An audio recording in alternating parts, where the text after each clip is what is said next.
Hey, this is Sandy.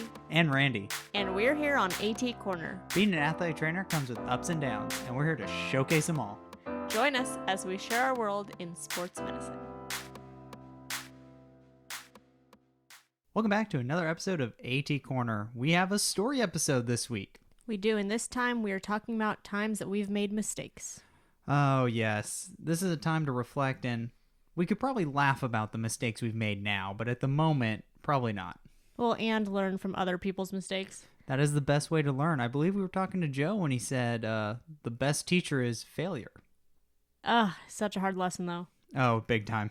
Frustrating in the moment, and then as you grow older, you're like, we all lived. I learned a lot from it.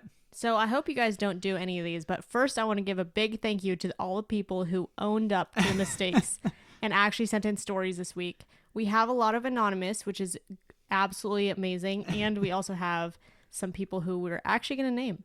All right, I think let's get rolling. And I think we're going to share some of our mistakes too. I know it's been tough to think of a specific moment. Not saying that there hasn't been any, but because there's probably so many I can't remember. It's hard to think of them on the spot. It really is.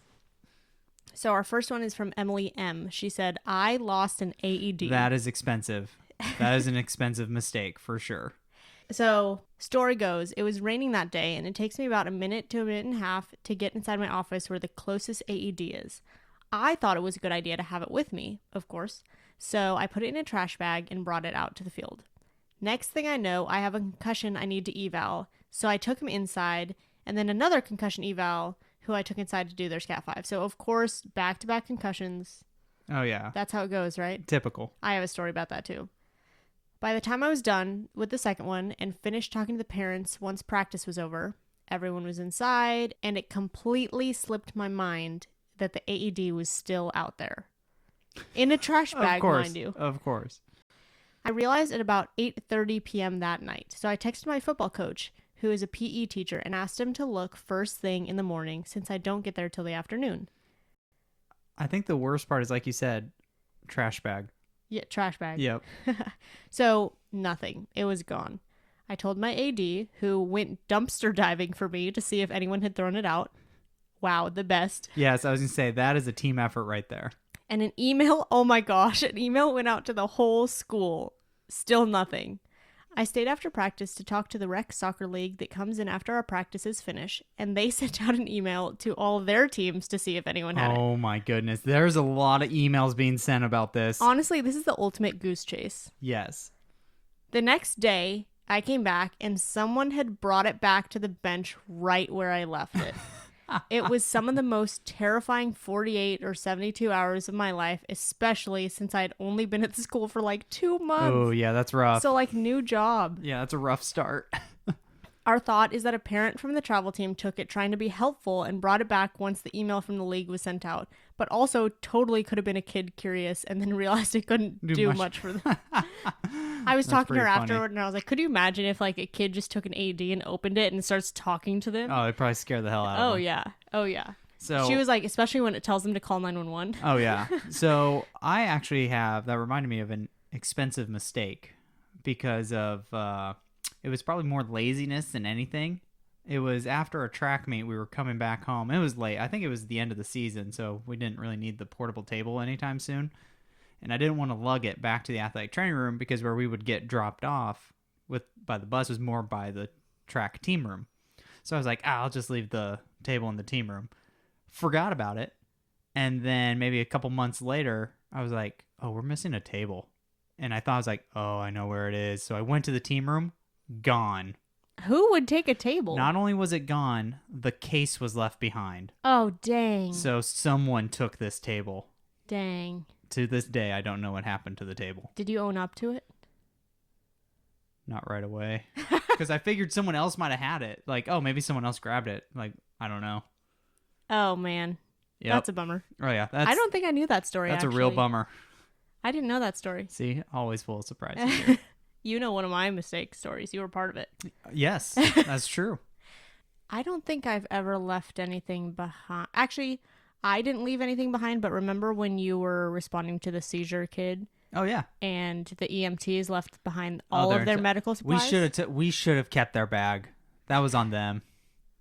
Oh, yeah, they left it behind. They drove away. Oh, yeah, they went in the rig, packed up, and left. And then... After using the equipment incorrectly, mind you. Yes, we had to tell them how to use the BVM. You could tell they were probably new. They were a little shook. They were very new. But yeah, they left their kit, and we found it after they left, and we're like, well, we should probably tell the next crew, because there was another crew to come in and fill in for them. And we were like, hey, your guys left a kit. Oh, man. It was a mess. Yeah, it was a disaster. So here's another person who owned up to his mistake, Noah D, and he is at 6 days till game day on Instagram. He misdiagnosed someone and let them play on a Jones fracture. For our non-AT audience, you want to explain what a Jones fracture is? Yeah, so a Jones fracture is a fracture to the fifth metatarsal. So that long bone underneath your pinky toe. Yes, on the proximal end. So Noah said it was football, so it was not displaced. It was actually a very clean break. They had most of their pain on the bottom of the foot in the fascia. So I thought it might have been plantar fasciitis, which, I mean, it's kind of hard to tell. I was going to say, pain on the bottom of the foot, it's not definitely something you would first think about. Especially, I don't know what the mechanism was. Exactly. They got through practice and came back in and said they couldn't make a cut without excruciating pain. That's when we got an x-ray, and it was a Jones fracture. And honestly, I gotta say, probably the number one mistake we got in our DMs was missing diagnoses. Yeah, but you know what? And I think obviously we're hard on ourselves because we want to do the very best that we can, and we want to be like on it all the time. But at the end of the day, even physicians. I was gonna say, because when you think about it, we're doing a clinical exam and we're trying to make a clinical diagnosis. Physicians do the same thing, but they also have the benefit of, we're going to get imaging as well. Mm-hmm. So then if they're wrong about something, because I know my team doc now and we thought this person may have tore her ACL, but when the MRI came back, ACL was clean. Well, even imaging's read wrong sometimes. Yeah. So honestly, of all the mistakes you could make, I feel like that's not. No. Missing a diagnosis is something that's just very common in our practice, and you have to accept that. And plus, everyone lived. That's the most important part. Yeah, if you mess up on emergency care, that's a little bit different. But if you mess up on a diagnosis, everyone will be okay. It will be made right at some point. Exactly. Actually, we just had a girl who she went to 3 physicians and 2 athletic trainers, and it was split. Does she have a fracture or not? We still don't know. To this day, still don't know, huh? Yeah. Probably the most common we got was missing an ACL or other knee injuries. Although I feel like knee is pretty broad. And plus, I could see that because they are tough sometimes. How some patients and present, guarding, they can be tough. Yeah, exactly. Yeah. So here's one actually about a misdiagnosed knee. This one's by Madalyn K. I was a first-year GA on an away trip, and a men's basketball player fell after a dunk. I went on and walked him off. I tried to do an eval, but the table provided by the home AT was 6 feet, and the athlete was about 6'9". So it was difficult. Yeah, man. That is definitely difficult for sure. Couldn't get a great lockman, but then the athlete told me he felt fine. It was more of a scare. He got up and did functional testing and said he was fine. Oh, see, that's tough. That's a tough kid. Went back in for a few minutes and then said, never mind, it's starting to hurt. I love it when the athletes can acknowledge, yeah, there's something wrong. Yeah, really. Took him out again and got a better lockman and a positive valgus. Fast forward to seeing the team doc when we got back the next day, and the doctor diagnosed with ACL, MCL, and a meniscus tear. The triad. A very unhappy triad. Yeah, really. We were obviously able to get the correct diagnosis, and nothing worse happened. But I still felt like crap letting him go back in when I knew in my gut something was wrong. When I had talked to the head AT the next day, he suspected that the reason I wasn't getting a good lockman in the first place was because the MCL was completely torn, and I was getting more rotation rather than anterior translation. And that was the end feel I thought I had initially. As much as I beat myself up about it, I had a conversation with the athlete and he didn't blame me at all. I was actually able to watch his surgery and then follow up with his entire rehab. It was a great learning process and I'm glad I can share. Honestly, when she told me this, I was so excited to include it because, one, we could all learn about the fact that what the head AT said about the MCL and how that may affect your lockman. Yeah, absolutely. And 2, Lockman are just in general is a hard test, especially for young ATs. It takes a lot of practice for sure. And honestly, I don't even know if I have a solid Lockman still. You do. You're getting better. On your knee. Yes. If you have a cross country kid ever tear their ACL, you'll be ready. Third thing is first year GA. Anyone is going to be so hard on themselves. Absolutely. I remember. Yeah, I think it was my first year as a GA. I had an athlete dislocate their shoulder.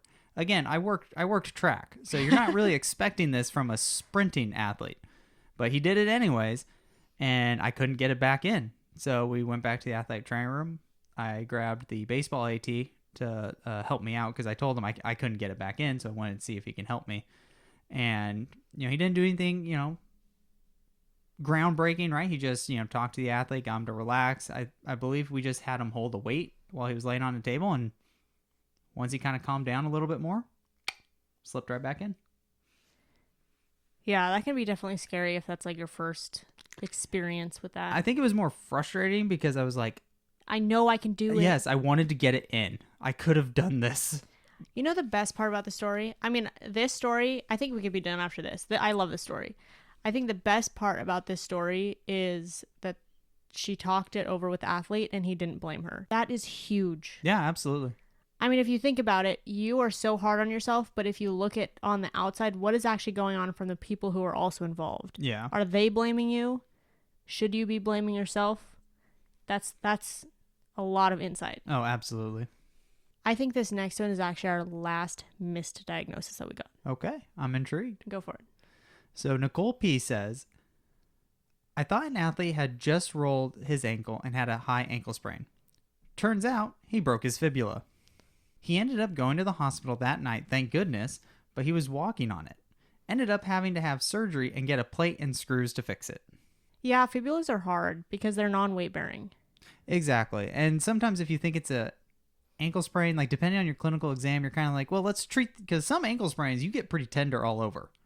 So you're like, well, let's treat it and see where it goes. And if we're kind of plateauing, then we'll get it looked at. So I get it. Well, that's the thing too, is like I had a suspected femur fracture in football.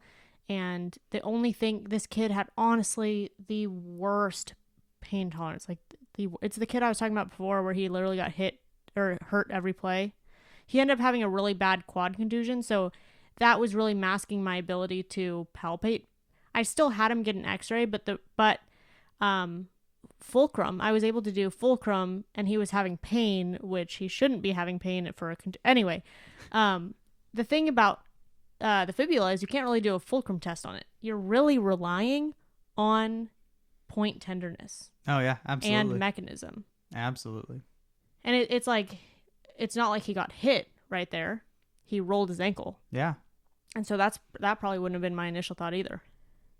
Yeah. It happens.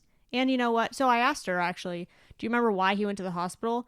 And she said, I think he was just in pain and mom took him to make sure. And I wanted to highlight this because there will be parents who even they will trust you with all of their being, but they will still take their kid to their own doctor or to the hospital or to the ER or wherever just because they're the parent. Like that's what if you have a kid and your kid's in pain and the athletic trainer may not be able to do anything for you, like they're going to try to do everything in their power. Like I totally get it from their perspective. I just don't like a lack of communication.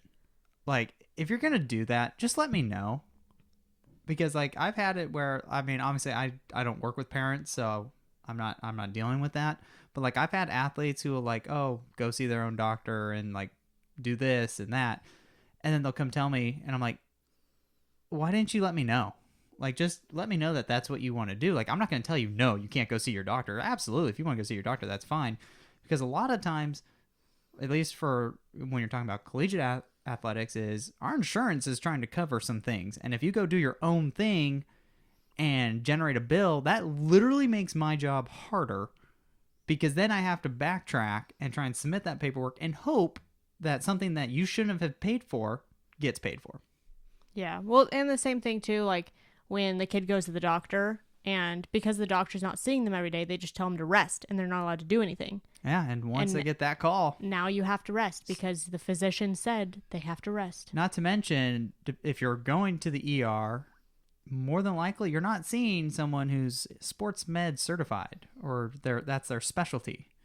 So I've seen it where I literally had an ER doc tell one of my athletes that she tore her ACL.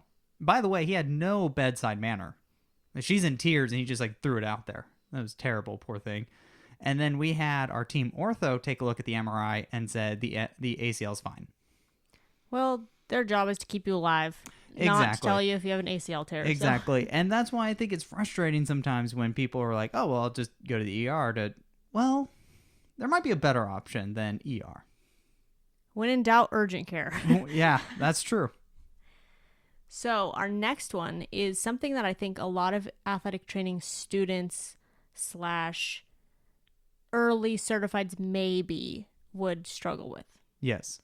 And it's about patient confidentiality. And I know that this is something that you just have to be aware of. So this anonymous person said that they talked about the care of one athlete in front of other athletes and used their name. They said, I asked a preceptor why an athlete who tested positive, mentioning their name, was able to practice while the roommates who did not test positive still had to sit out of practice in front of another athlete from another team while they were receiving treatment. The preceptor laughed it off and was like, first off, don't mention names. But I still ate myself up about it because I knew better and I've been working on being aware of my surroundings before I just start talking. Yeah, that's definitely a big deal, especially like around like Division I level and stuff like that, where scouts are sometimes at these games and they are listening for anything. And that could affect someone's job later. Like if you have a kid that might be getting drafted and they find out this person's having this issue, they may not draft them as high. Now they're losing maybe millions of dollars. So it's definitely something you don't think about, but that's the hardest thing is everyone wants to ask you as you're walking by, oh, is this person okay? Oh, what happened to this player? Like whatever. That's the hardest thing is just learning your generic answers. And sometimes I just ignore them, honestly. The other day I was walking with crutches and there were these parents who were like, oh, does she need crutches? And I just literally walked past like I didn't hear them. Yeah, seriously. I mean, granted, they shouldn't have been there anyway, but yeah, you just have to be careful sometimes. Absolutely, and that's why we do a yearly HIPAA training. You do? You're supposed to. Some places have at least yearly or maybe every 2 years or something, but you do a training, watch a video, learn about HIPAA a little bit more. Oh, I don't think I've ever done that, honestly. Oh, it's coming. Don't you worry. It has groovy 80s music. It's pretty great. So you want to read this next one? Another anonymous? Yeah, so this one is by Anonymous. I didn't see an opposing athlete go unconscious after getting taken down on the wrestling mat. During the fast eval, wrestling in my state hadn't changed to 5 minutes head time rule yet. I didn't ask the athlete if they blacked out. Just did a quick symptom check and VOMS type assessment, which, hey, good on you for remembering VOMS. So, if anything, I feel like most people would kind of forget doing that. Yeah. I would do cranial nerves too. Oh, absolutely. As a new AT, I panicked and wasn't thorough. I let the kid wrestle and he was fine, thankfully. But after the match, my coach came over and asked if I knew the athlete blacked out and why I let him wrestle, since he knew the protocol is to remove from play after a situation like that. Okay, honestly, I'm going to interrupt. At that point that they have I know it wasn't 5 minutes yet, but however many minutes, like usually the coach is right there in your face, Why did the coach think that there was a chance for the kid to go back in? And then also, why did the coach also allow that? Like, this is not all in the AT, just saying. That is interesting. I wonder if he was thinking, I'll just let them do their job. Yeah. I don't know. I hate it when people question me. Definitely changed the relationship for a bit. But I've gained that trust back and have since developed a list of questions I ask and an assessment I do specifically for wrestling concussion evals. Always learn from mistakes, especially as a young AT. And I think that's very important to note that in that moment, okay, maybe the relationship changed, but you can still build trust back after just making a mistake. So you could, if you make a mistake, yes, some people are going to have their initial thoughts, but that doesn't mean that's going to be your thought forever. So you could still make up for that mistake, essentially. Also, first of all, I'm kind of surprised that the kid made it through the eval after they blacked out. Yes. But second of all, I think it's in that moment would be better to own up and say, oh, I actually didn't know that he blacked out, rather than trying to hide it. I feel like that shows a bigger sense of character and integrity. Yes. And that is also going to help you build that trust. Absolutely. When you can acknowledge that I messed up. And I'm not saying an anonymous person didn't. I don't know what they did, but I'm just reflecting on from an outsider perspective. In general. Yeah. In general. Yeah. Because here's the thing is, sorry guys, you are going to continue to make, I'm going to continue to make mistakes in my career. We all are going to make mistakes. It's just as you get older and more experienced, you make less of them. I don't know about that. Or maybe they don't seem as noticeable. I don't know about that either. I mean, there are people who I work under and people, my mentors, preceptors who I've seen make mistakes, and I think it's the way that they carry themselves after. Yeah. That's more important. I don't think it's like a fewer amount of mistakes or it's just it's a different way and how to handle them, I would say. So this next one's actually about a student and a preceptor. So this person said, I didn't take a helmet from a football player during a concussion evaluation. The kid was frustrated and didn't want to come out, and we didn't take his helmet from him. So while we were trying to ask him questions, he heard his name to go into the next play, so he just ran back out on the field. We had to go get the head coach to tell the referee to pull him out of that play quick. I've actually had to do this. Yeah, you have. And you were there. Yes. And actually, I'll tell the story right after. So the kid was, of course, angry and frustrated at us, but it did need to be done since he lost consciousness on the field, and the team doc assisted with the evaluation. It was a total personality change. He started crying right when we sat him down on the bench to do the evaluation. High energy and adrenaline from the last game of this. The last game that's of the rough. season. Yeah, that's rough. This is when I was a shadow of another AT before I went into my grad program, but it was a valuable lesson I learned, and now I always grab helmets when evaluating a student and always ask another student or myself to tell a coach right away to avoid this from occurring now. Yes, seriously, those are all helpful tips for sure. And this is another reason why it's a really good idea to introduce yourself to the referees beforehand, so then they have a familiar face, and also if someone's hurt, they know who to look for. Refs can be your best friends. Oh, they were my best friend when I was working youth football. Oh, yeah. And also, hey, we do take care of them. We run out water to them. We make sure they're hydrated. I've taped them before. I've tended to their injuries before. We got them. Yeah. You scratch my back, I scratch yours. That's how it works. So this actually reminds me of the concussion eval I was talking about before. So when I was working youth football, I was probably certified for about half a year, I would say. And I had Randy on the sideline with me because he was just attending. And that's always I'm a huge sports fan, guys. I mean, that's how we do. Like when he has an event, I'll go and be next to him. And whenever I have an event, he'll come down and whatever time we have. That's when I get to be a fan. I'm not working that day. Well, except for this day. So the company that I was working for, our protocol was every single time someone had a head injury, like they had mentioned, either they got hit in the head or they had mentioned they had any symptom of a head injury, then it was policy. We had to complete a SCAT 5.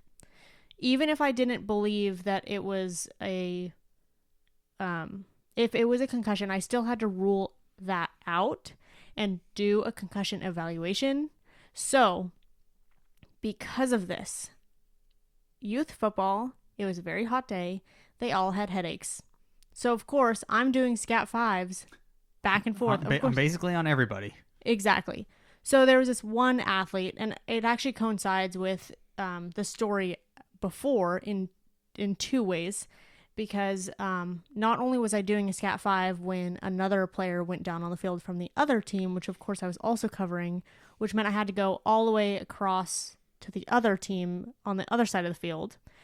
I was not done with the SCAT 5 yet, so I took the SCAT 5, and of course Randy's certified. He's way more qualified than I am because I'm a new AT, and he's been doing this for a couple years. So I asked him if he could complete the rest of the SCAT 5. I was in the middle of I was almost done. I think there was just like a few questions. And so I just asked him, because this kid, I didn't want him to be unattended. Coaches were on down on the other end of the sideline. So I didn't take his helmet because I was running to the other side. So like I didn't want to leave this kid alone, and I also wanted to finish the eval. So didn't think much of it because I know that Randy's qualified. Well, I went to the other side. This kid is down. Of course, he's complaining of concussion symptoms. And this kid, the second kid, actually did. I think they both had concussions for real. That one kid, I actually had to talk to the ref because he went back in before I could grab him. And so I was able to get him back out. I was doing a scout on him, came back, still didn't think anything of it. We packed up, left, came back the next week, and suddenly the administrators for the event were like, hey, we can't have guy. You got in trouble. I got in trouble. We can't have that guy on the sideline. And I was like, why? He's been here on the sideline for weeks. He helps me set up and stuff. And they're like, oh, well, last time he did some medical care or whatever, and he's not allowed to do that. And I was like, oh, he's a certified athletic trainer. He's been certified for longer than I have. And like I explained, and they're like, well, he's not on our payroll or whatever. And so he's not allowed to do that. And totally did not even think about what, I was contracted to the event. It's not like I was sending him out on the field. I was just asking him to write some things down on a piece of paper. But that, I think, that was not something that was in even my understanding of what. What's funny is they appreciated my help, though, when you had the spine board kid. Oh, yeah. And that was also the same event that Randy helped me with the spine board kid. So, I don't know. They didn't have a problem with that, but they had a problem with you holding a clipboard and writing some things down. Yep, basically. You didn't even touch the kid. Nope. Yeah. Anyway, that was my mistake.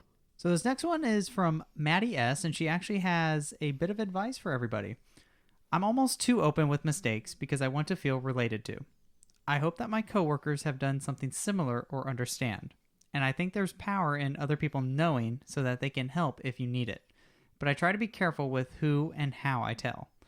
That's true. I definitely think that's important about the way you go about saying that, oh, I messed up. Like, obviously you want to be honest, but I feel like there's a classy way to do it. Mm-hmm.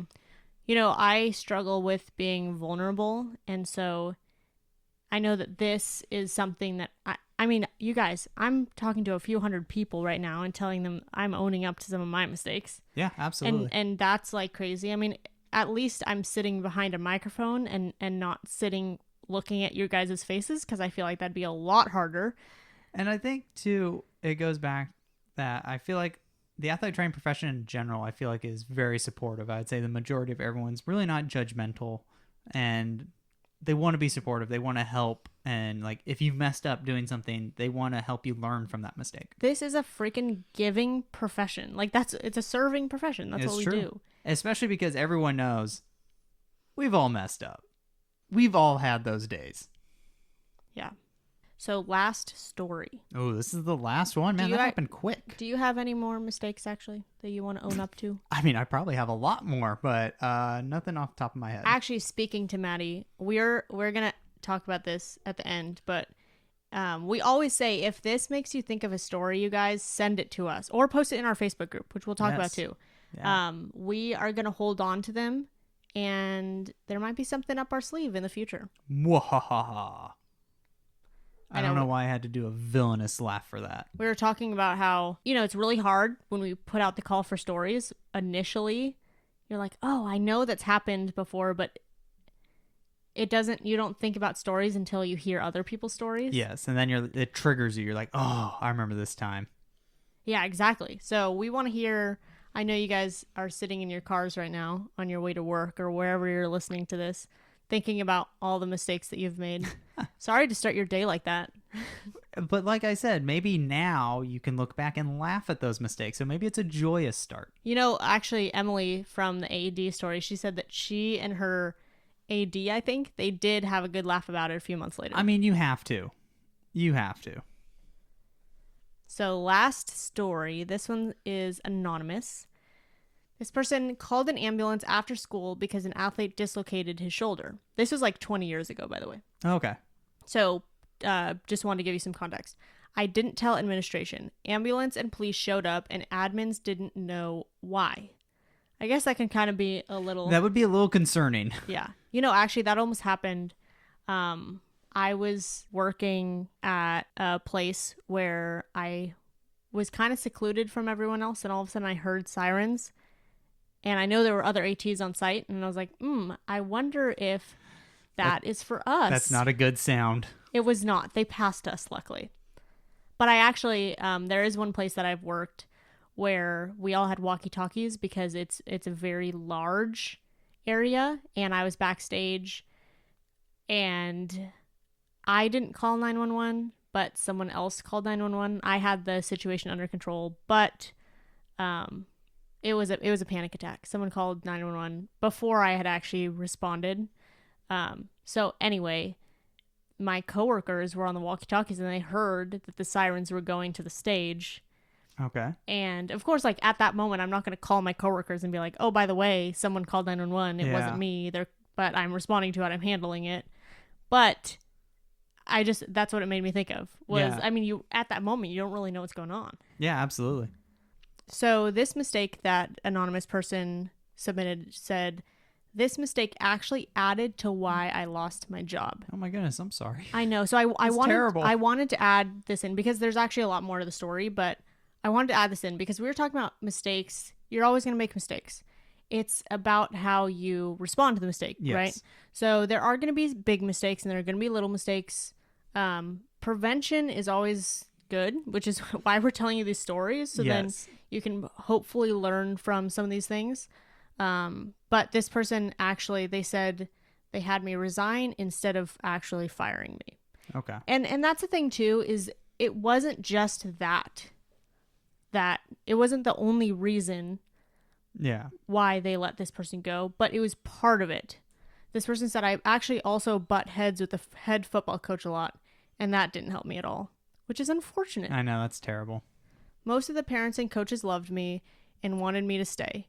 It was really hard leaving. I know I made a mistake and I was young. This was almost 20 years ago. So I asked about the coach because, it's really unfortunate when a coach is really... the reason behind that. Exactly. And we're talking about moving to the medical model and how coaches really shouldn't be... I mean, of course, coach is not her boss, but how really we should be separating these things. Yes. So this person said this person was a new coach. He grew up in a blue-collar town and thought the town he worked in was the same. He tried to get more from the kids and really push his boundaries. It wasn't fun working with him, and I certainly didn't trust him, but he did get fired after I left. Interesting. Some good insight. Yeah, interesting. So the reason why I actually put in this story is, yes, we're talking about clinician mistakes, but what came out of this, I think is what a lot of people need to hear. So this person said, I went to another high school and was an assistant for 2 years. I wasn't happy and didn't stay. So I think the thing for the California listeners that what they heard is an assistant at a high school. That's very interesting. That's cool. I wasn't happy and didn't stay. It wasn't a good situation either. The head AT and I butted heads. Of course. Yep, of course. I finally found my niche working per diem for different companies and health systems. I'm much happier and have been doing it for almost 15 years. I was able to work and have my 2 girls, 9 and 6 years old. We don't have family nearby, and working full-time just couldn't be justified with the cost of childcare. So I was telling this person all about how we needed to tell this on the podcast because I know that there was a time that I was jumping from job to job. Yeah. And I literally didn't see the end. Like I liked where I was at some of the places, but it wasn't my end goal. That, of course, I'm still young. So, but it was frustrating, like seeing everyone else find a place where they're growing, and I really couldn't find a place that I was growing. And this person is showing you their journey. Yeah. And showing that, look how happy they are now. And they've been doing this for 15 years. And I bet that journey shaped them into what they are today. Oh, yeah. And all those past environments and experiences brought with them to what they're doing. Yeah. So what works for someone might not work for you. Absolutely. And I really, really wanted to highlight that. That is true because of our philosophy ideas. Like you said, we're two different clinicians, right? So what works for me may not work for you. I also made a vow to not work anywhere where Randy's worked before. Yes. I mean, I get it. It's hard. We're very different clinicians. Very. We've said it a lot. Yeah. So I mean, I don't think I'd be happy doing anything that you have been in, and I don't think you'd be happy in any of my spots. No, I don't want to work football. Exactly. So I know we said it was probably a horrible way to start your morning, or funny with making you relive some of your mistakes. But I hope that you guys were inspired by this last story, and hope that you are able to find a place that you love. Yeah, absolutely. At the end of the day, that's what's most important. It doesn't matter what level, what setting. If you have a job that you love and you're able to fulfill your passion of what you're doing, go for it. So you guys, if this makes you think of a story, you can head over to our Facebook group called AT Corner Community and post it in there, or you can comment. We have episode threads for every episode. You can also email it to us at atcornerds@gmail.com, also in the show notes, and we will hold on to it for a future episode, something up our sleeves. Ooh, I like it. Also, don't forget to follow us on Instagram at atcornerpodcast to hear upcoming topics and more chances for your stories to be featured. Every other episode, if you guys are new, are education and stories. This one was a story episode, so next is going to be back to education. Do we know what it is? Yes, and we will be talking about ankle sprains. Awesome. We're just going all over the body. One of the most common musculoskeletal injuries out there. Perfect. So we're doing it.